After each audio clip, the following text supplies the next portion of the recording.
Today, we are in historic Blakeley State Park down in southern Alabama, and this is a great park. There's a lot of Civil War history in this park, in this area. That's what the park was basically founded upon. They have what's called a road tour, and that's what we're going to take y'all on. We'll go do the road tour, and we'll stop at each location and see the different parts. One side Union, one side Confederate. It's very interesting, and the history here is outstanding. So this is a great park to come to, especially if you're a Civil War buff. If you haven't been here, this is definitely a place you want to come to. So let's go do the tour. We'll take a look at everything and see what the park has to offer. The park takes its name from the historic town of Blakeley, a riverside trading center founded in 1814. Blakeley was briefly a boom town and one of Alabama's largest cities before experiencing decline. Only traces of the city remain today. Human inhabitation of the park grounds predate the town by several centuries, as far back as 2,500 years ago. Woodland Indians hunted and fished on Blakeley's property. Archaeologists have found traces of their settlement in several areas of the park. In the early 1700s, while Mobile Bay region was claimed by the French, an allied native group in Florida called the Appalachians established a village here. Later, British and Spanish colonial area settlers farmed the property before the area came under American control in 1813. The park is most well known nationally as a site of the Civil War Battle of Fort Blakeley, fought on April 9, 1865. The last major battle of the war culminated in a dramatic charge along the 3-mile area of the earthworks that comprised Fort Blakeley. Its fall led directly to the capture of Mobile by the Union forces. Today, Blakeley offers visitors a chance to explore layers of history within a beautiful natural setting. The Battle of Fort Blakeley was the largest Civil War battle to take place in Alabama, and one of the last of the entire war. The battle, featuring a charge of some 16,000 Union troops against approximately 3,500 Confederate defenders, was preceded by a week-long siege of what is known as Fort Blakeley.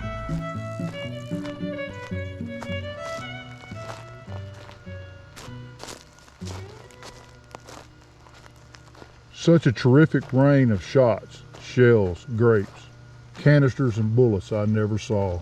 Telegraph wire was stretched in every conceivable shape, and it was worse, the sand was literally filled with torpedoes. Had a hole through my cartridge box, one through my pants, and two through my coat.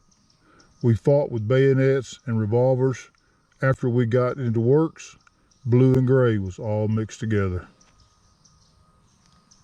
Lieutenant Colonel James S. Hill, 10th Kansas Volunteer Infantry.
The fort consisted of a 3-mile line of entrenched anchored by 9 fortified positions called redoubts. The Confederate line was arranged in a broad arc in front of the community of Blakeley and has its northern and southern extremities located on the banks of the Tenshaw River.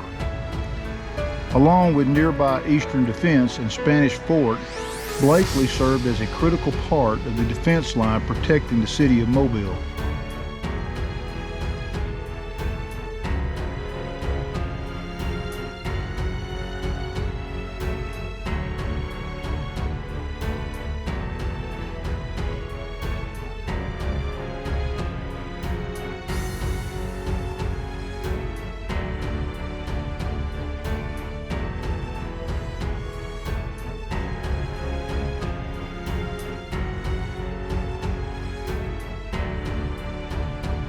Its fall led directly to the capture of that city and the last major southern city of the Confederate hands.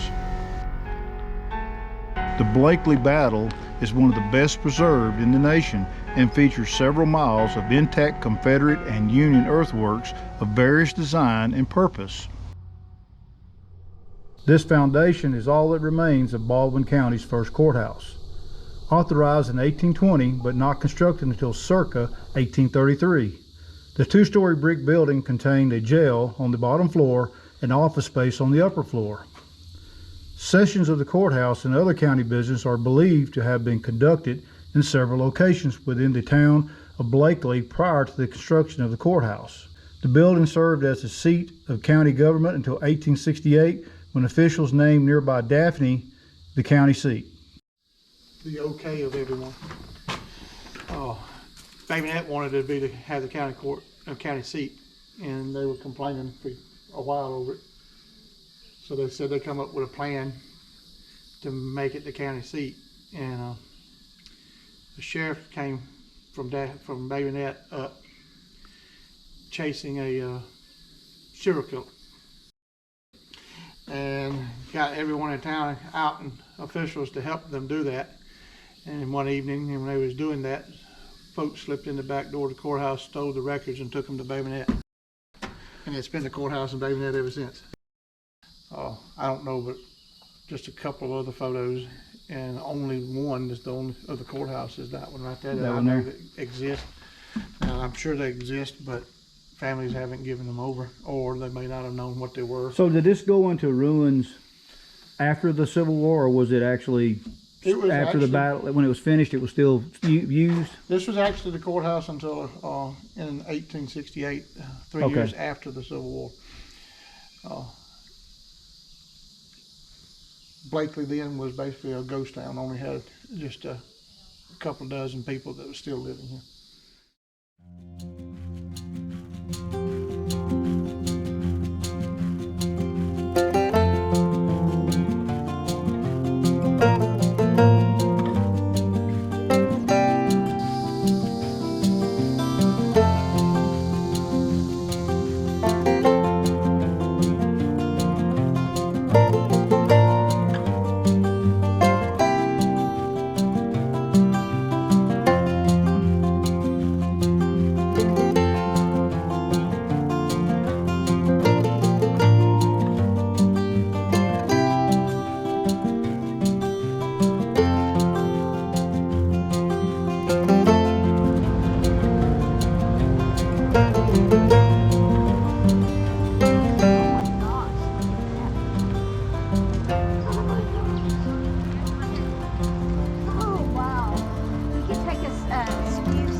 Okay, everybody, that's going to conclude this episode of Historic Blakeley State Park. I really hope y'all enjoyed that. I would say if you're doing the car tour, make sure that you plan enough time, because there's a lot of stops you have to make and get in and out of the car to check everything out, and a lot of trails. This is a great park to be at. But I really hope y'all enjoyed that episode, and I really appreciate all the subscribers out there. So I hope to see you on the highway. God bless, and fish on.